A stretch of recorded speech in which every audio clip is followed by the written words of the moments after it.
Mi nombre es Josefina Morales. Tengo 77 años y vivo en una habitación sencilla de un asilo cerca de Salamanca. Las cuidadoras son correctas, hacen lo que deben, pero nadie aquí me conoce de verdad. Mis hijos no aparecen. Mi nieta solo vino 2 veces. Ya no espero a nadie. La mayoría de las mujeres aquí pasan el día viendo televisión, dormitando o repitiendo las mismas historias de siempre. Yo me quedo en silencio. A veces miro por la ventana. Otras, solo observo mis manos y pienso en todo lo que guardé durante tanto tiempo. Nunca conté esta historia a nadie, ni siquiera sé por qué decidí contarla ahora. Pero creo que es porque siento que estoy llegando al final. Y no quiero irme llevándome esto conmigo. Tenía 12 años cuando mi vida cambió por completo. No de una manera bonita o inspiradora. Cambió porque alguien decidió entregarme. No me preguntó si quería, solo dijo que era lo mejor, y tuve que ir. En esa época, vivía con mi madre y mi hermano menor en un pueblo pequeño llamado Cespedosa. Mi padre se había ido años antes. Un día salió a trabajar a Zamora y nunca regresó. Mi madre decía que había muerto, pero yo creía que solo lo decía para no admitir que nos abandonó. La verdad es que vivíamos con muy poco, muy poco. La casa era pequeña, fría en invierno, con goteras que no paraban de caer toda la noche. La comida nunca alcanzaba. Recuerdo noches en que mi madre dividía una patata entre los 3. Mi madre era dura conmigo. No había cariño. Decía que era rebelde, ingrata, que si no aprendía a obedecer, nadie me aceptaría en la vida. Yo escuchaba y agachaba la cabeza. Sabía que, si decía algo, podía golpearme o dejarme sin comer. Ya estaba acostumbrada. A los 12 años ya lavaba ropa, limpiaba la casa, cuidaba de mi hermano. Nunca tuve juguetes. Solo fui a la escuela 2 veces por semana. Cuando podía ir, iba a pie, y volvía con miedo de que alguien me robara mi viejo abrigo. Fue una tarde de enero cuando todo pasó. Lo recuerdo porque hacía mucho frío y la estufa de la cocina apenas funcionaba. Un hombre apareció en la puerta de casa. Era alto, llevaba un abrigo grueso y tenía la barba completamente blanca. Se llamaba Ernesto. Conocía a mi madre de lejos.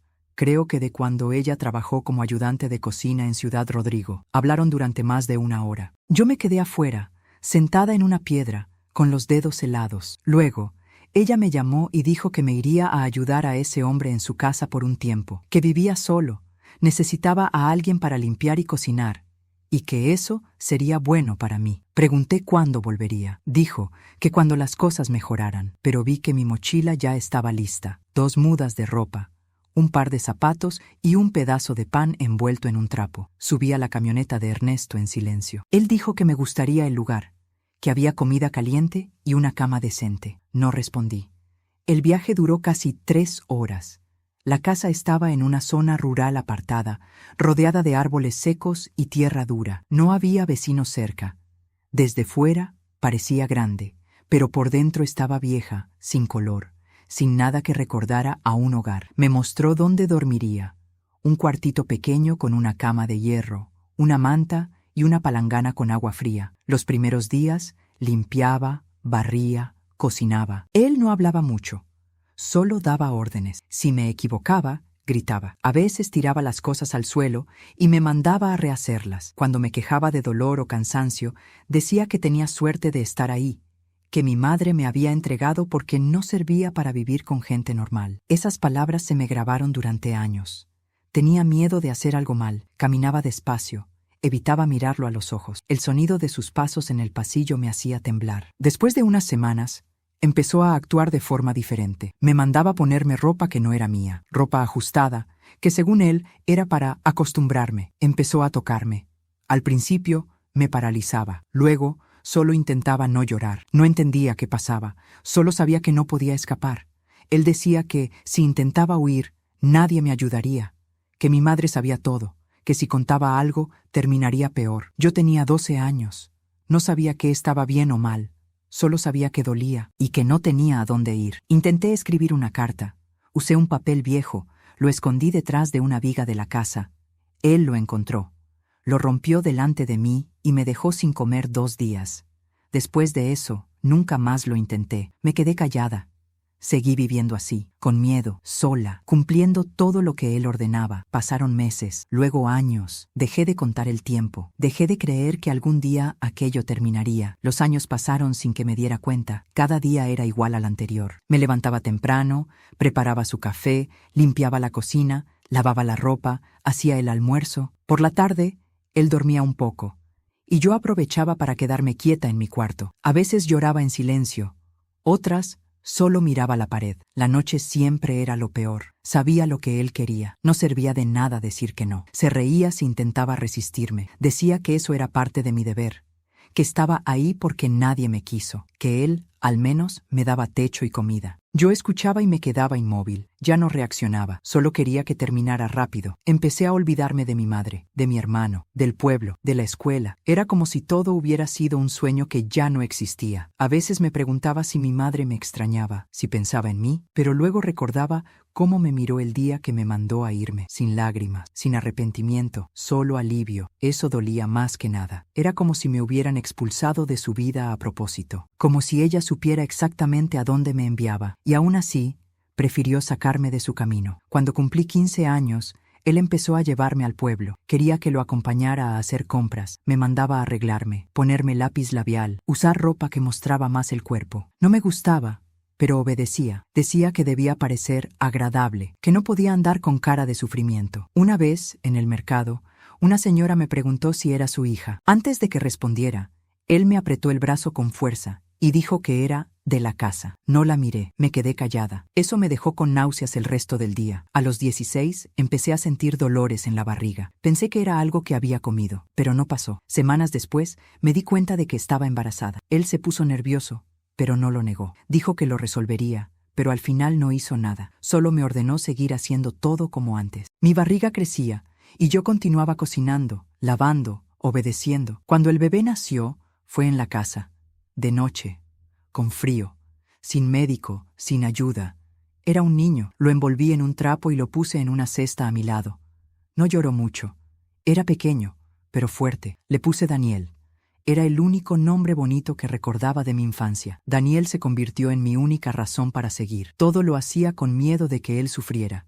Tenía pánico de que ese hombre le hiciera algo. Los primeros años, él apenas prestaba atención al niño. Decía que no era padre de nadie, que yo había quedado embarazada porque quise. Cuidaba de Daniel con lo que podía. No tenía juguetes ni libros, pero le contaba historias. Historias inventadas, con finales felices, solo para que durmiera sonriendo. Le enseñé a quedarse callado cuando el hombre llegaba a casa. Inventé un juego. Esconderse es ganar. Él se reía. Creía que era divertido, pero solo era miedo disfrazado. Con el tiempo, el hombre empezó a molestarse con Daniel. Decía que era ruidoso, que estorbaba. Empezó a cerrar la puerta de mi cuarto con fuerza. Gritaba. Sabía que era cuestión de tiempo antes de que hiciera algo peor. Fue entonces cuando decidí que no podía quedarme más. No por mí, sino por él. Esperé. Junté unas monedas escondidas en el dobladillo de una falda vieja. Esperé un día en que el hombre salió a beber y volvió tarde. Tomé a Daniel en brazos, una muda de ropa, y salí por la puerta trasera. Era de madrugada. Estaba oscuro, pero sabía que, si no era en ese momento, nunca lo lograría. Caminé horas con él en brazos. Llegamos a un pueblo pequeño. Pregunté dónde estaba la estación de autobuses. Tomé el primero que iba a Salamanca. Allí busqué un convento. Pedí ayuda. Me dijeron que no podían acogerme, pero me enviaron a una casa de apoyo. Llegué agotada, hambrienta, con miedo. Pero, por primera vez en años, alguien me ofreció una toalla limpia. Me dieron sopa caliente. Me dieron un colchón. Y no pidieron nada a cambio. Lloré tanto esa noche que me dolió la cabeza. Estuve en ese refugio 2 meses. Luego conseguí un trabajo limpiando en una escuela. Daniel iba a una guardería durante el día. Empezamos a construir una vida de verdad, con poco, pero con dignidad. Nunca conté nada a nadie. Inventé que el padre de mi hijo me abandonó y que mi familia había muerto. Era más fácil así. Daniel creció creyendo que empezamos de cero juntos. Y en cierto modo, era verdad. Estudió, se graduó, se convirtió en electricista. Era trabajador, honesto, y me respetaba mucho. Nunca preguntó detalles del pasado. Solo decía que yo era la mujer más fuerte que conocía. Yo sonreía, pero por dentro cargaba todo en silencio. Creía que había dejado el pasado atrás, pero estaba equivocada, porque lo peor aún estaba por venir. Poco a poco, nuestra vida se volvió más tranquila. Ya no necesitaba trabajar en 3 turnos. Daniel empezó a ayudar con lo que ganaba, y pude reducir la carga. Nos mudamos a un apartamento pequeño, pero decente, en un barrio sencillo de Salamanca, con vecinos ruidosos pero honestos. Daniel encontró novia, luego se comprometió, y con el tiempo, se casó. Su esposa se llamaba Clara. Era educada, buena con él, pero siempre me trató con cierta distancia. Nunca fui la suegra querida, de esas que reciben abrazos o flores en el cumpleaños. Ella me respetaba, pero nada más. Y estaba bien. No esperaba mucho. Después de casarse, Daniel insistió en que viviera con ellos. Al principio me negué, no quería molestar, pero él dijo que era mi turno de descansar. Acepté. Me dieron una habitación en la parte trasera de la casa. Era pequeña, pero limpia. Ayudaba con los platos, la ropa de los nietos. Clara tuvo 2 niños, Lucas y Jorge. Ellos eran mi alegría. Cuando llegaban de la escuela, corrían a enseñarme sus dibujos, sus juguetes, sus novedades. En esos momentos, olvidaba todo. Reía, hacía bizcochos, contaba historias.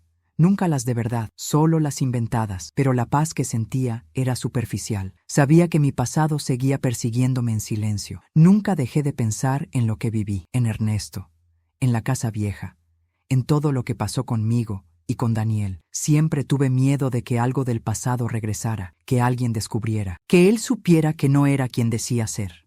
Nunca registré a mi hijo con el nombre de Ernesto, ni con mi apellido de soltera.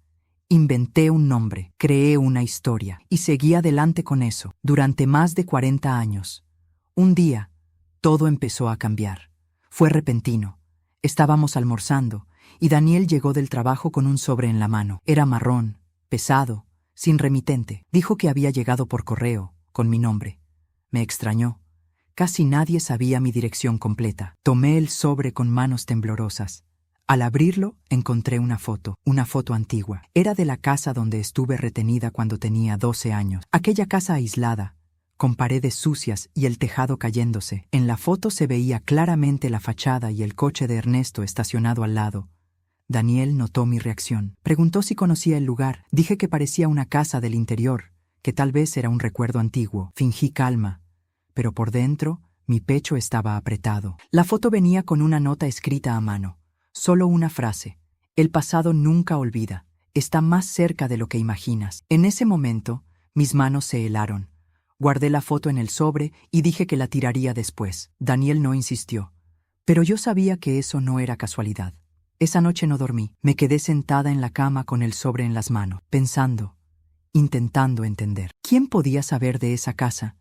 ¿Quién podía haber enviado esa foto? ¿Y por qué ahora, después de tanto tiempo? Pensé en Ernesto, pero él debía estar muerto. Ya era viejo en aquella época. Tal vez era alguien del pueblo, alguien que sabía de la historia, alguien que me reconoció. O peor, alguien que sabía de Daniel. No dormí nada. Solo me levanté, preparé café y fingí normalidad. 2 días después, recibí una llamada. Era de un número oculto. Contesté con voz baja. Una voz de hombre, firme, preguntó: ¿Josefina Morales? Dije que sí. Continuó. Viviste en Cespedosa, ¿verdad? ¿Y conociste a Ernesto Vidal? Mi corazón casi se detuvo. Me quedé en silencio. Él dijo: no necesitas decir nada. Solo quiero que sepas que sé lo que pasó y que él no fue el único involucrado. Antes de que pudiera preguntar quién era o qué quería, la llamada se cortó. Intenté devolverla, pero fue imposible. Eso me puso en alerta. Empecé a observar todo a mi alrededor. Me volví desconfiada. Noté que un compañero de trabajo de Daniel tenía el mismo apellido que Ernesto. Vidal, un hombre más joven, de unos 40 años. Educado, discreto. Se llamaba Andrés Vidal. Pregunté a Daniel, como sin querer, si eran cercanos. Dijo que sí, que trabajaban juntos desde hacía años y que Andrés era hijo de un hombre que tuvo una finca en el interior de Zamora. Me quedé en shock. Era demasiada coincidencia. Empecé a investigar. Fui a la biblioteca municipal y pedí ayuda a una empleada para buscar archivos antiguos. Encontré una noticia de 1989 sobre la muerte de Ernesto Vidal. Murió en un incendio que destruyó parcialmente la casa donde estuve prisionera en mi adolescencia. El periódico decía que vivía aislado y que los vecinos sospechaban de comportamientos extraños, pero nunca hubo investigación. Leí esa noticia con las manos temblando, y justo debajo había una nota pequeña que decía que dejó un hijo registrado a su nombre. El nombre, Andrés Vidal. Volví a casa con la cabeza dando vueltas. Si ese hombre que trabajaba con mi hijo era realmente el hijo de Ernesto, ¿sabía quién era yo? ¿Sabía quién era Daniel? ¿Era solo una coincidencia? ¿O todo estaba planeado? ¿Fue él quien envió la foto? ¿Quería venganza? ¿O explicaciones? No lo sabía. Pero una cosa era segura. El pasado había regresado. Y esta vez estaba dentro de la casa de mi familia, más cerca de lo que nunca imaginé. Después de ese descubrimiento, todo se volvió más pesado dentro de mí. Era como si me hubieran puesto una piedra en el pecho. Cada vez que veía a Andrés entrando en casa para hablar de trabajo con Daniel, mi cuerpo se tensaba. Intentaba parecer calma, sentada en mi rincón de la cocina, con las manos en el regazo, pero por dentro todo temblaba. Lo observé de lejos durante unos días. Era educado, sonreía a los niños, hablaba con Clara con naturalidad, pero algo en sus ojos me inquietaba. No era maldad, era otra cosa, algo que no lograba descifrar. Empecé a anotar todo, día y hora en que aparecía, qué decía, qué preguntaba. Un día me miró y dijo: «Usted tiene un aire familiar. ¿Ha vivido en otras regiones de España?» Sentí que el corazón se me paraba. Tragué saliva y respondí que había pasado un tiempo en Zamora, hace muchos años. Él asintió y dijo: «Zamora es una tierra de historias escondidas». Luego cambió de tema, pero me quedé pensando en eso durante horas. ¿Qué quiso decir? ¿Era solo una frase suelta o era una indirecta? Intenté hablar con Daniel. Le dije que me parecía extraño el interés de Andrés por nuestra familia, pero él se rió y dijo que estaba exagerando, que Andrés era solo un compañero, tal vez curioso por mi edad. Le gusta escuchar historias antiguas, dijo. Quise creerle, pero no pude. Sabía que él sabía, tal vez no todo, pero algo. Esa misma semana recibí otro sobre. Estaba debajo de la puerta de mi cuarto, sin sello, sin matasellos. Eso significaba que alguien lo había dejado allí personalmente. Dentro había 3 papeles doblados. El primero era una copia del acta de nacimiento de Daniel. El segundo, un registro antiguo de la propiedad de Ernesto Vidal. El tercero, una foto. Una foto mía, con 13 años, sentada al borde del pozo detrás de la casa donde estuve prisionera. Era yo. Reconocí la ropa, el pañuelo en la cabeza, la expresión en el rostro. No había dudas. Alguien me estaba vigilando, y esa persona sabía todo sobre mi pasado. En ese momento, algo dentro de mí se rompió, no de dolor, sino de agotamiento. No quería seguir huyendo, no quería seguir escondiéndome.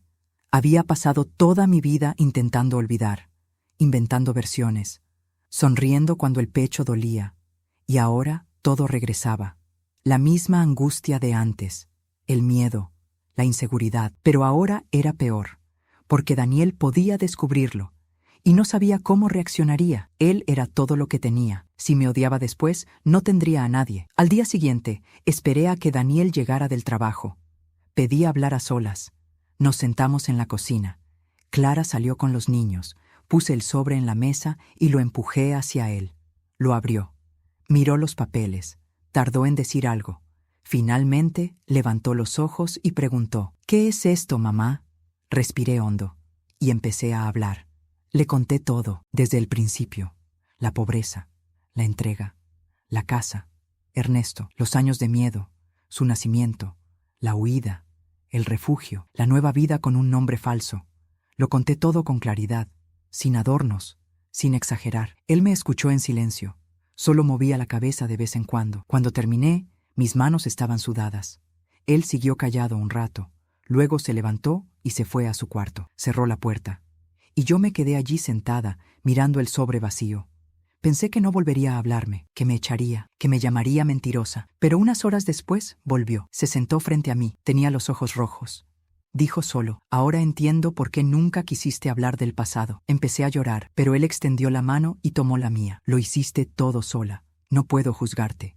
Pero necesito entender todo antes de saber qué hacer con esto». Los días siguientes estuvo más callado, pero no me evitaba. Seguía trayéndome té por la noche. Me preguntaba si quería pan con aceite o con tomate. Era su forma de decir que aún estaba ahí, pero sabía que estaba afectado y que no sería posible ocultar más nada. Y entonces, el sábado siguiente, Andrés apareció. Vino a traer unas piezas de trabajo para Daniel. Los oí hablar. Luego oí la puerta del cuarto de Daniel abrirse, y entonces Daniel me llamó. Fui a la sala. Andrés estaba sentado. Daniel también. Había un ambiente extraño. Entonces Daniel dijo: Andrés quiere hablar contigo. Solo ustedes dos. Sentí mi cuerpo helarse, pero asentí. Nos sentamos en la cocina. Él me miró a los ojos y dijo: sé quién eres, y sé lo que hizo mi padre. En ese momento, supe que él sabía más de lo que imaginaba. Andrés dijo que encontró un diario antiguo entre los papeles de su padre después de que murió. Había detalles, nombres, fechas, referencias a la chica que estuvo años. Me dijo que fue difícil aceptarlo, que intentó ignorarlo, pero que cuando me vio por primera vez, supo que yo era la persona del diario. Me quedé en silencio. Él continuó: no quiero vengarme, pero quiero respuestas. Quiero entender quién era mi padre. Y quiero saber si tengo un hermano. Tardé en responder, pero finalmente dije: sí, lo tienes. Es mi hijo, y también es hijo de tu padre. Se quedó callado unos segundos después de que dije eso. No se movió.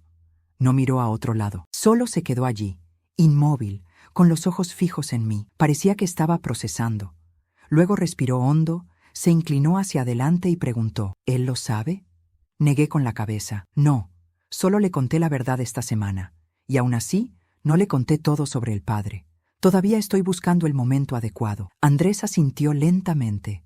Luego se pasó la mano por el rostro y dijo: siempre sentí que algo estaba mal con él. Incluso de niño. Gritaba mucho. Me decía débil.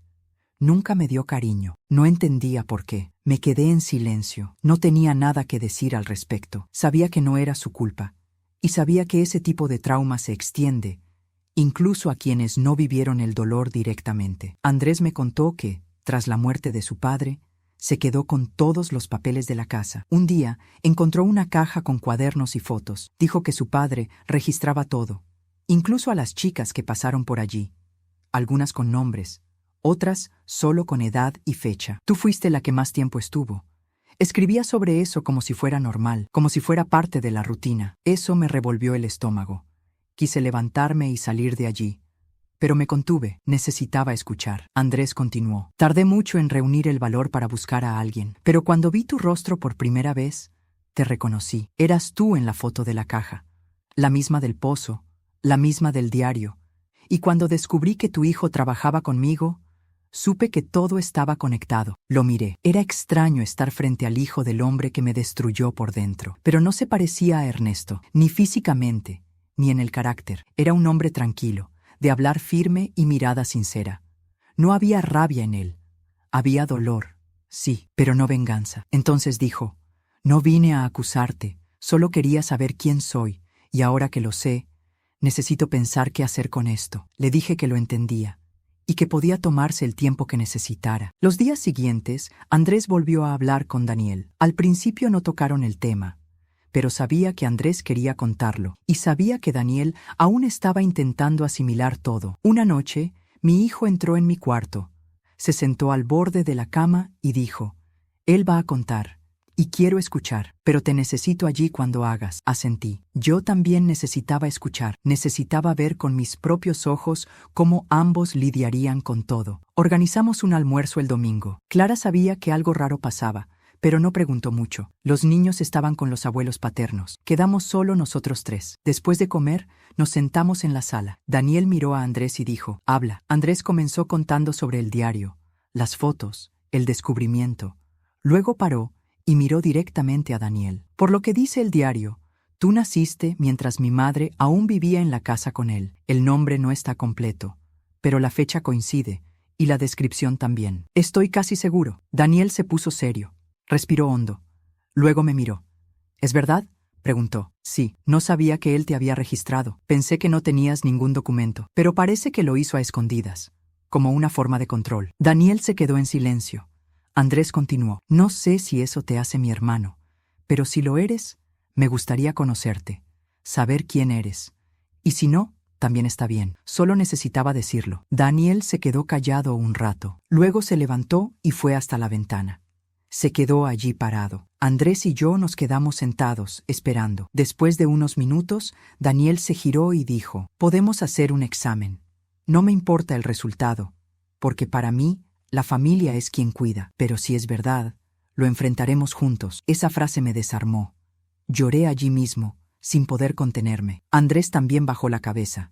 Era demasiado. Mucho tiempo perdido. Mucho dolor guardado. Pero también era el comienzo de algo nuevo. Por primera vez, sentía que todo eso podía servir para algo. Los días siguientes, empezaron a hablar más. Fueron a hacer el examen de ADN. Lo hicieron juntos. Yo no fui. Preferí esperar en casa. No importaba el resultado. Lo que importaba era que estaban abiertos el uno al otro. Y eso ya era más de lo que podía pedir. 2 semanas después, llegó el resultado. Daniel llegó a casa con el sobre en la mano. Se sentó conmigo y dijo: «Es él. Somos hermanos por parte de padre». Lo miré a los ojos y vi que no estaba enfadado. Solo quería entender. Andrés llegó al final de la tarde. Los dos se abrazaron.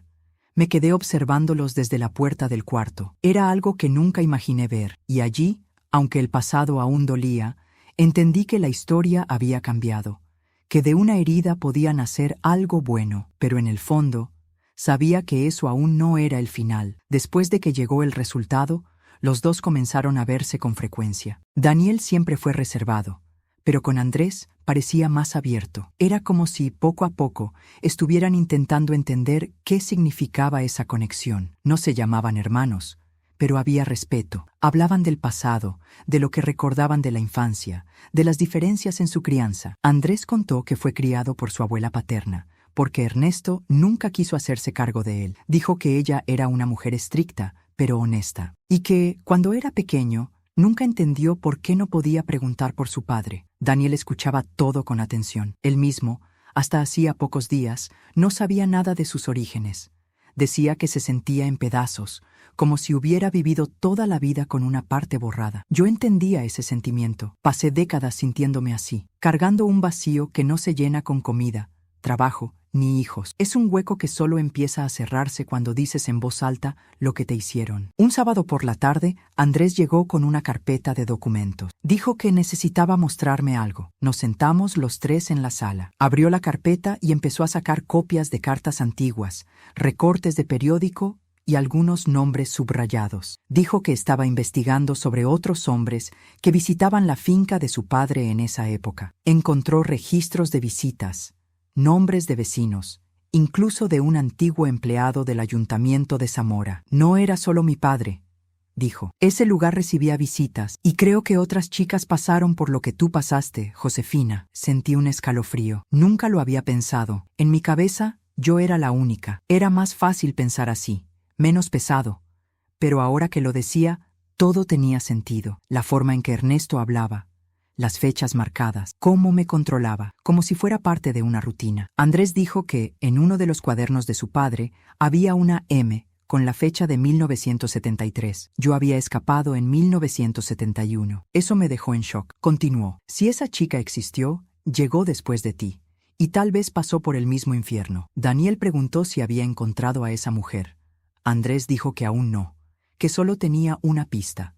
Un nombre completo escrito en el margen de una página rota: María Belén Cortés, con una fecha al lado, nada más. Empezamos a buscar en registros antiguos, listas electorales, redes sociales.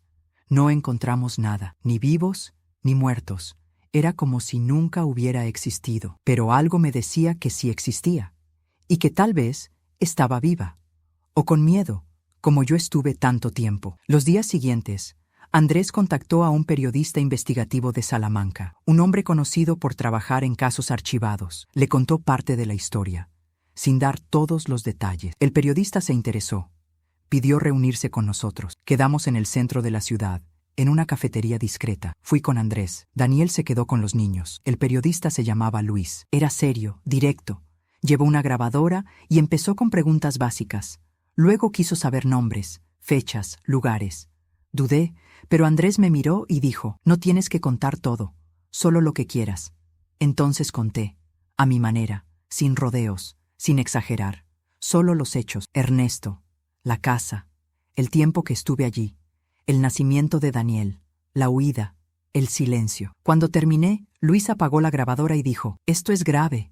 Y es más común de lo que parece. Tengo relatos similares de mujeres del norte de Galicia, de Málaga, de Extremadura». Eso me indignó. Pensé que mi historia era una tragedia aislada, Pero, al parecer, era parte de algo más grande. El periodista pidió permiso para investigar más a fondo. Dijo que, si encontraba a otras víctimas, haría un reportaje especial. Andrés estuvo de acuerdo. Yo también dije que sí, no por mí, sino por las otras que tal vez aún estaban calladas. Si mi historia podía ayudar a alguien a hablar, valía la pena. 3 semanas después, Luis nos llamó. Dijo que había encontrado algo importante. Volvimos a quedar en la misma cafetería. Abrió su portátil y mostró una ficha antigua de acogida de menores en un convento de Burgos. Allí estaba el nombre completo: María Belén Cortés. Ingreso en 1974. Edad en ese momento: 15 años. Motivo: recogida por orden de la autoridad local. Sin familia. Me quedé helada. Andrés también. La fecha coincidía. Era un año después de mi huida. La ficha decía que estuvo en el convento hasta los 18. Luego, desapareció del sistema. Luis dijo que ya había solicitado acceso a registros más recientes. Si se casó, cambió de nombre o tuvo hijos, tal vez aparecería. Estaba confiado. Y yo estaba nerviosa. No sabía si realmente quería saber, pero ya no había vuelta atrás. La verdad había comenzado a salir. Una semana después, recibí una carta, escrita a mano, sin remitente, pero con una letra firme. Decía: supe que sobreviviste. Yo también. Mi nombre es María Belén Cortés. Estoy lista para hablar, pero solo contigo. Me quedé sin aliento. Me senté en la cama y releí la carta 3 veces. Estaba viva. Recordaba y quería hablar. Contacté a Luis. Confirmó que ella envió la carta a través del periódico. Organizamos un encuentro. Sería en Burgos, el sábado siguiente. Andrés dijo que me llevaría. Daniel también quiso ir, pero le pedí que se quedara. Esto era entre ella y yo, entre 2 mujeres que pasaron por el mismo lugar y que ahora, después de tanto tiempo, iban a encontrarse. Llegamos a Burgos el sábado por la mañana. Era una ciudad bonita, fría, con calles estrechas y edificios antiguos. Andrés conducía en silencio. Yo miraba por la ventana, intentando que mi estómago no se revolviera. Estaba nerviosa. No sabía qué esperar. La última vez que estuve cerca de alguien que vivió lo mismo que yo fue nunca. Siempre me sentí sola en esto. Siempre pensé que era la única. Ahora, allí, iba a ver a una mujer que pasó por lo mismo después de mí. Y que sobrevivió, como yo. El lugar del encuentro era un banco en una plaza, frente a una pequeña iglesia. Llegamos 15 minutos antes. Me senté a esperar. Andrés se quedó de pie a mi lado. De repente, vi a una mujer acercarse lentamente. Llevaba un abrigo gris, el cabello recogido en un moño bajo. Caminaba con cuidado, pero firme. Cuando estuvo cerca, se detuvo. Me miró a los ojos y dijo: «¿Josefina?». Respondí: «¿María?». Ella asintió. Me senté a su lado. Andrés se alejó un poco, dándonos espacio. Por unos segundos, ninguna dijo nada. Solo estuvimos allí, lado a lado. Luego ella habló: «Te vi en una foto del periódico. Me la mostraron en el convento donde vivo ahora. Sabía que eras tú. Te vi una vez, antes de que te llevaran». Mi corazón se aceleró. «¿Me viste allí?». Pregunté. «Sí, había llegado hacía poco. Estabas muy delgada. Caminabas con la cabeza baja. Nunca hablaste conmigo, pero te veía desde la ventana del pasillo. Cuando desapareciste, dijeron que habías escapado, pero nadie creía que alguien pudiera salir de allí viva». Eso me apretó el pecho. No sabía que alguien me observaba. Ella continuó: «Después de que te fuiste, él se volvió extraño, más agresivo. No dejaba a nadie salir al patio. Un día, se llevó a otra chica y no volvió. Luego fui yo. Estuve 2 años encerrada en ese lugar. 2 años que parecen haber durado una vida». Le tomé la mano. No dije nada, solo la apreté. Ella me miró y dijo: «Pensé que era la única, que nadie entendería. Pero verte, saber que tú también sobreviviste, me dio ganas de levantarme otra vez». Hablamos durante más de 1 hora. Contamos nuestras historias, nuestros silencios, las huidas, las mentiras que inventamos para seguir adelante. Ella dijo que nunca tuvo hijos, que no podía confiar en ningún hombre, que pasó por varios trabajos hasta establecerse como cuidadora de ancianos en un convento, que ahora vivía en una habitación sencilla, con otras monjas, pero que no se había hecho religiosa. Solo necesitaba paz. Después de un rato, Andrés se acercó. Se presentó con calma. María lo miró y dijo: «Tienes sus ojos». Pero nada más. Andrés asintió. «Quiero cambiar eso. Quiero ayudar». Ella respondió: «Entonces escucha, no dudes y no pares». Él lo prometió. Nos despedimos con un abrazo largo. Le dije que quería volver a verla. Ella dijo que sí, y se fue con pasos lentos, pero firmes. De vuelta a casa, me quedé callada.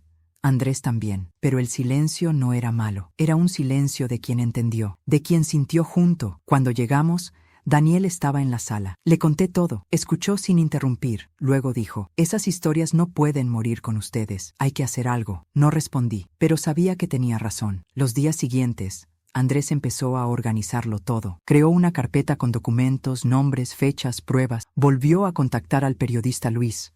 Le mostró todo. Luis dijo que haría un reportaje grande, que buscaría a más mujeres, que publicaría todo. Andrés pidió que me escucharan, que grabaran mi testimonio. Acepté, con miedo, pero acepté. Grabamos todo en una sala sencilla. Hablé mirando a la cámara, sin llorar, sin esconder, solo contando, desde el principio. La entrega, la casa, el tiempo, Daniel, la huida, el silencio, María. Todo. Luis dijo que nunca había oído algo tan claro, tan firme, y que eso tocaría a mucha gente.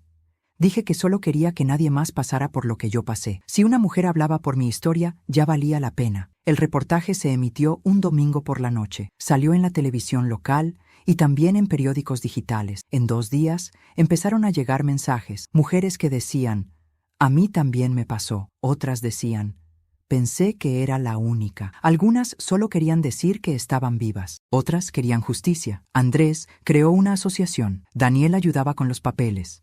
El periodista conectó con abogados. Psicólogas voluntarias se ofrecieron. Médicos, profesores, todo creció. Me quedé más callada, observando todo. No quería estar en el centro, pero tampoco me escondía más. Por primera vez, sentía que mi historia no era solo una carga, también era una llave, una puerta abierta para que otras salieran del silencio. María me llamaba una vez por semana. Decía que ahora dormía mejor, que caminaba menos encorvada, que miraba más a los ojos de la gente. Entendí exactamente qué quería decir. Daniel me abrazaba más. Los nietos me preguntaban si había sido famosa. Reía, decía que no, que solo había contado la verdad, y que eso, a veces, era más importante que ser conocida. Andrés me decía «tía», sin esfuerzo, y yo empecé a aceptarlo, no como si fuera mi hijo, sino como alguien que también fue herido y que decidió no seguir hiriendo a otros. Pero sabía que aún había algo sin resolver, porque en el último sobre que recibí, antes de que todo esto comenzara, había un nombre garabateado en una esquina, un nombre que no formaba parte de mi historia, pero que, tal vez, era parte de algo más grande. Guardé ese papel.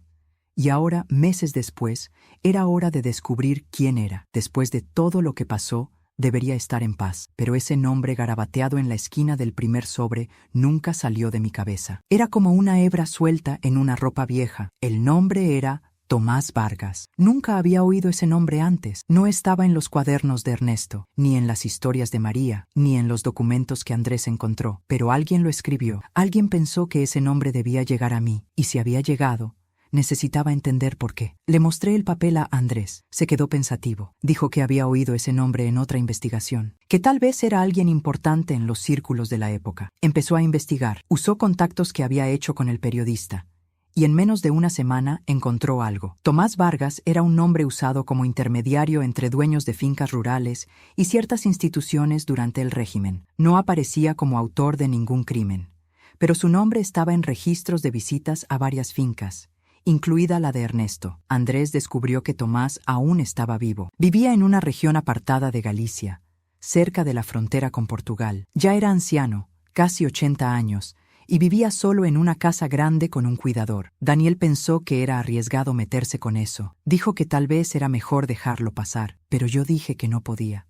Necesitaba mirar a ese hombre a los ojos, saber si sabía de mí, si había sido parte de aquello, si era uno más de los que vieron, supieron y no hicieron nada. Andrés organizó el encuentro. Llamó al cuidador, diciendo que éramos parientes lejanos, interesados en verlo. No dimos detalles. El hombre aceptó. Dijo que Tomás no recibía visitas desde hacía años, que hablaba poco, pero aún entendía todo. Quedamos para una visita un martes por la mañana. La casa era grande, pero estaba en ruinas. Ventanas sucias, puertas viejas, olor a humedad. El cuidador nos recibió con cortesía. Dijo que él estaba en la sala principal, sentado en un sillón, como hacía todas las mañanas. Entré con Andrés. Tomás estaba con un abrigo, una manta en las rodillas y una mirada apagada, pero cuando me vio, abrió los ojos. no de sorpresa, de reconocimiento. Lo vi. Dijo, tú eras la pequeña de la Casa Blanca. Mis pies se helaron, recordaba. Sabía quién era. Me acerqué despacio y dije, sí, estuve allí. Tú también. Tosió, se acomodó y murmuró, eso era normal. No lo entiendes, eran otros tiempos. No respondí. Solo lo miré. Volvió a hablar. Las familias pedían, los padres entregaban. Nosotros solo hacíamos lo que nos mandaban. Andrés intervino. Tú sabías lo que pasaba. Tomás respondió. Lo sabía, pero a nadie le importaba. Nadie hacía nada. Era así. Respiré hondo y pregunté, ¿por qué me enviaron ese sobre? ¿Fuiste tú? Tardó en responder. Luego dijo, no, fue otro. Pero pensé que merecías saber. Tú duraste más que todas. Eso me dio náuseas. Hablaba como si contara una historia de campo, como si dijera cuánto tiempo un animal resistió encerrado. Sentí rabia, pero no grité. Solo dije, deberías haberlo parado. Deberías haber dicho que no. No respondió. Andrés apagó la grabadora y dijo que ya había oído suficiente. Nos levantamos. Al salir, el cuidador preguntó si conseguimos lo que queríamos. Dije que sí. Conseguí mirar a la cara a uno más y confirmar que no fue solo Ernesto. No era un caso aislado. Era un sistema. Gente que veía, que sabía y que fingía que era normal. De regreso, Andrés estaba serio. Dijo que eso no podía quedarse solo entre nosotros, que entregaría el testimonio de Tomás al periodista. Y así lo hizo. Luis publicó un nuevo reportaje, más profundo, con más nombres, conectando historias, documentos, vidas. El caso se expandió. Otras mujeres empezaron a hablar. Algunas reconocieron nombres. Otras dijeron que sus padres habían vendido a hermanas o primas, que había una red que involucraba a políticos, jueces, médicos. Ya no se podía ocultar. Un día Daniel me llamó y dijo, mamá, hay gente que quiere hacer un documental. Dije que no quería cámaras, pero él dijo que tal vez era importante, que otras voces podrían surgir si hablaba. Acepté con una condición. Quería que María también estuviera. Él estuvo de acuerdo. Organizamos las grabaciones para el mes siguiente. María vino. Se quedó en mi casa. Dormimos en la misma habitación. Por la noche hablamos hasta tarde. Dijo, tenía miedo de contar, pero ahora tengo miedo de callar. Lo entendí. Era exactamente eso. Ya habíamos callado demasiado. El mundo necesitaba escuchar. El documental se hizo con respeto. Nos dejaron hablar con nuestras palabras, sin cortes, sin editar emociones. Contamos todo, desde el principio hasta ese día. Y cuando el video se emitió, pasó mucho. Se formaron asociaciones, se discutieron leyes, diputadas se pronunciaron. Por primera vez, el país miraba de frente esa parte de la historia. María volvió al convento. Yo seguí ayudando como podía. No soy activista, no sé dar discursos, pero sé escuchar. Y muchas mujeres empezaron a buscarme, para contar lo que nunca habían contado.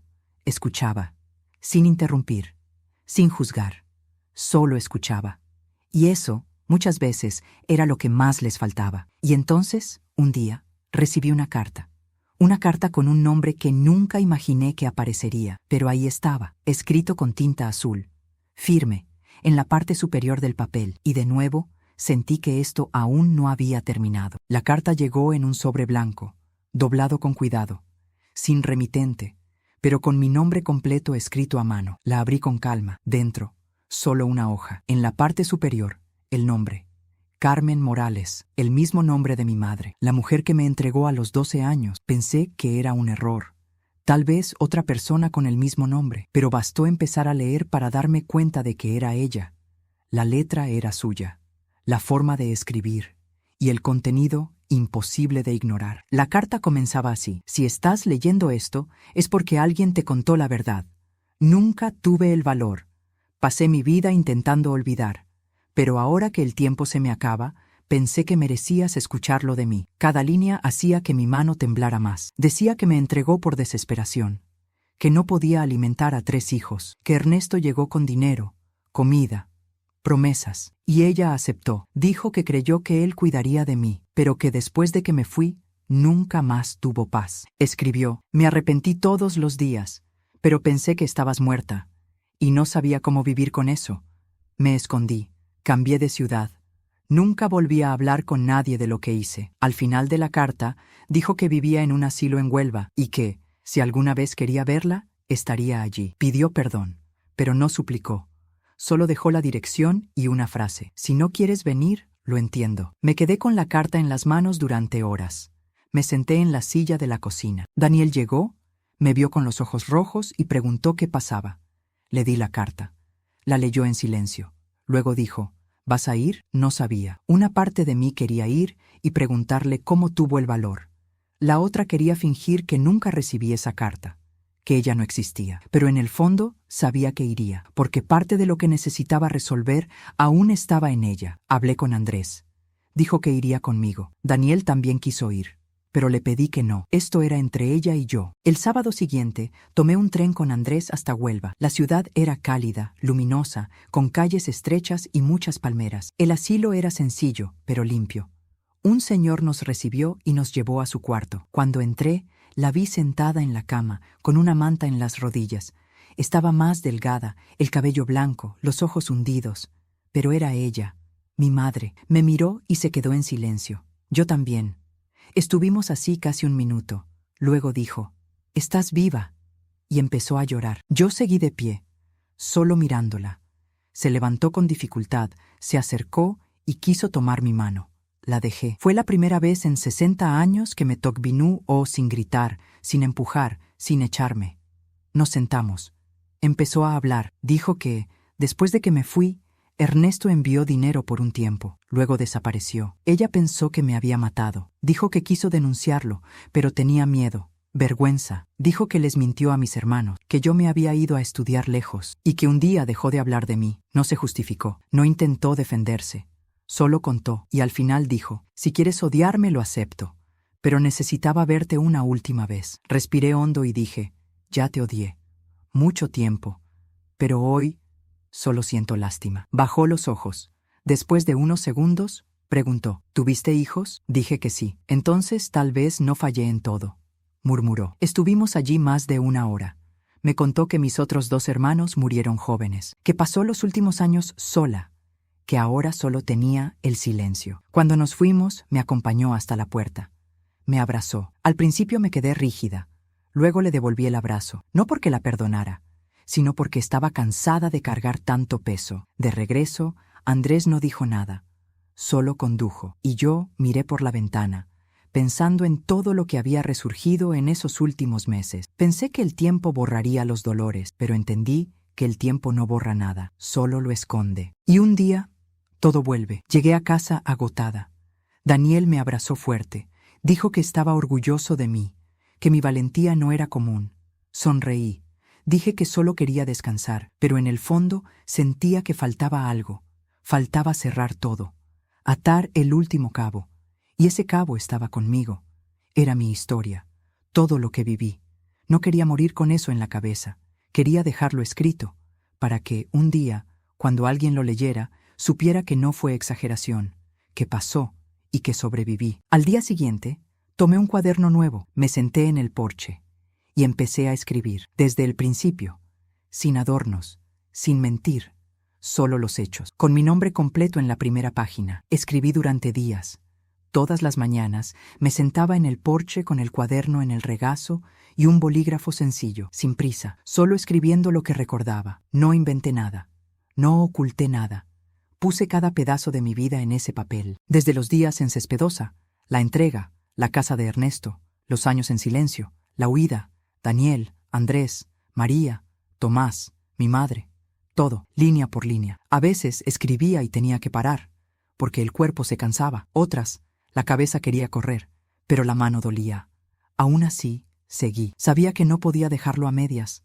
Era lo último que necesitaba hacer. Daniel me traía té mientras escribía. Preguntaba si quería ayuda. Decía que podía escribirlo en la computadora, si quería. Agradecía, pero decía que no. Esto tenía que salir de mí a mi manera. Andrés venía de vez en cuando. Traía nuevos nombres de mujeres que contactaban con la asociación. Algunas querían hablar, otras solo agradecían porque alguien había comenzado. Me mostraba mensajes, cartas, notas, leía todo. Algunas me hacían llorar, otras me dejaban en silencio el resto del día. Una me marcó. Una mujer de Zaragoza escribió: «Cuando vi tu historia, pensé que me veía a mí, pero yo nunca logré salir. Viví con ese hombre hasta que murió. Hoy soy libre en el papel, pero presa en la cabeza. Eso me dolió, porque sabía lo que quería decir. Sabía lo que era estar libre por fuera y atrapada por dentro. Por eso decidí enviar una copia de mi cuaderno a la asociación, para que otras mujeres pudieran leerlo, no como inspiración, sino como un espejo. Al final del cuaderno, escribí una frase sencilla: si viviste algo parecido, que sepas que no estás sola y nunca fue tu culpa. Entregué el cuaderno a Andrés. Prometió cuidarlo como un tesoro. Dijo que lo convertiría en material para ayudar en la atención a las víctimas, que mantendría mi nombre, que la historia era mía y debía seguir siéndolo. Confié en él. Daniel me abrazó el día que terminé de escribir. Dijo que ahora entendía muchas cosas, que no cambiaba el pasado, pero cambiaba lo que sentía por mí. No eres solo mi madre, eres una mujer que resistió todo, y te admiro por eso. Fue la primera vez que lo dijo, y lo guardé como un regalo. Los nietos me preguntaron un día si el libro que escribí era para vender. Reí, dije que no, que era para contar, que a veces hay que dejar una historia escrita solo para que el silencio no gane. Clara, con el tiempo, se acercó más. Empezó a tratarme con más cariño. Creo que también entendió.